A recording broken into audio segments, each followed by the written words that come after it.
Dengan melihat ada banyak perbedaan antara satu peserta didik dengan peserta didik lainnya, tentu perlu ada yang namanya pembelajaran berdiferensiasi.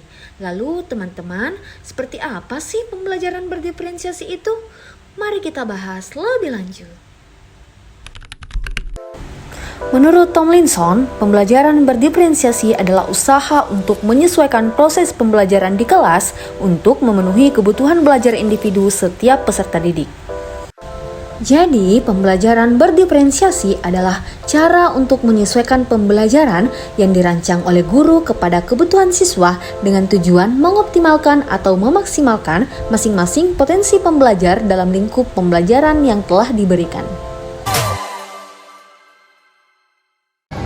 Keberagaman di kelas bisa sangat beragam, yaitu yang pertama, kemampuan akademik, latar belakang budaya, gaya belajar, kemampuan bahasa, kemampuan sosial dan emosional, kebutuhan khusus, minat dan hobi, tujuan dan harapan, pengalaman hidup, kemampuan keterampilan hidup, dorongan dan motivasi, keberagaman gender, dan yang terakhir, keberagaman kondisi fisik.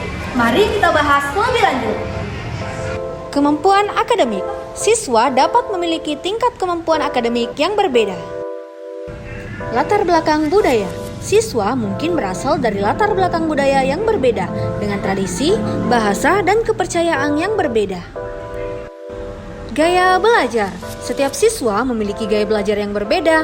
Beberapa lebih suka belajar melalui pendekatan visual, sementara yang lain lebih suka pendekatan auditory dan kinestetik. Kemampuan bahasa. Kemampuan bahasa dapat berbeda-beda, terutama dalam situasi kelas dengan siswa yang berbicara dalam bahasa ibu yang berbeda atau siswa yang memiliki kesulitan dengan bahasa. Kemampuan sosial dan emosional. Siswa dapat memiliki tingkat keterampilan sosial dan emosional yang berbeda. Beberapa mungkin lebih percaya diri atau extrovert, sementara yang lain mungkin lebih pemalu atau memiliki tantangan emosional. Kebutuhan khusus. Beberapa siswa mungkin memiliki kebutuhan pendidikan khusus atau kebutuhan kesehatan yang perlu diperhatikan. Minat dan hobi. Minat dan hobi siswa bisa sangat beragam dan ini dapat mempengaruhi motivasi mereka dalam pembelajaran. Tujuan dan harapan.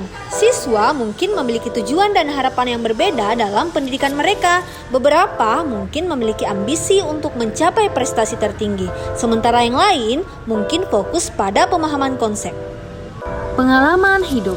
Pengalaman hidup masing-masing siswa juga bisa sangat berbeda. Mereka mungkin telah mengalami peristiwa yang bisa mempengaruhi cara mereka belajar dan berinteraksi di kelas. Kemampuan keterampilan hidup.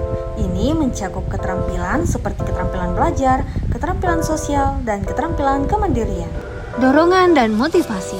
Siswa dapat memiliki tingkat motivasi yang berbeda terhadap pembelajaran. Beberapa mungkin sangat termotivasi, sementara yang lain mungkin memerlukan dorongan tambahan. Keberagaman gender. Keberagaman gender di sekolah terkait dengan perbedaan laki-laki dan perempuan.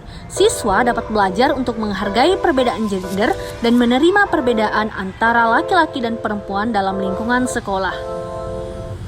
Keberagaman kondisi fisik. Siswa di sekolah juga memiliki keberagaman kondisi fisik seperti tinggi badan, berat badan, warna kulit, dan lain-lain. Ini dapat menjadi sumber keunikan dan keindahan setiap individu.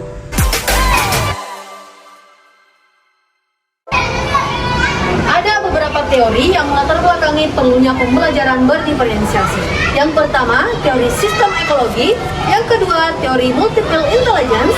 Yang ketiga, teori zone of proximal development. Dan yang keempat, learning modalities.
Jungle.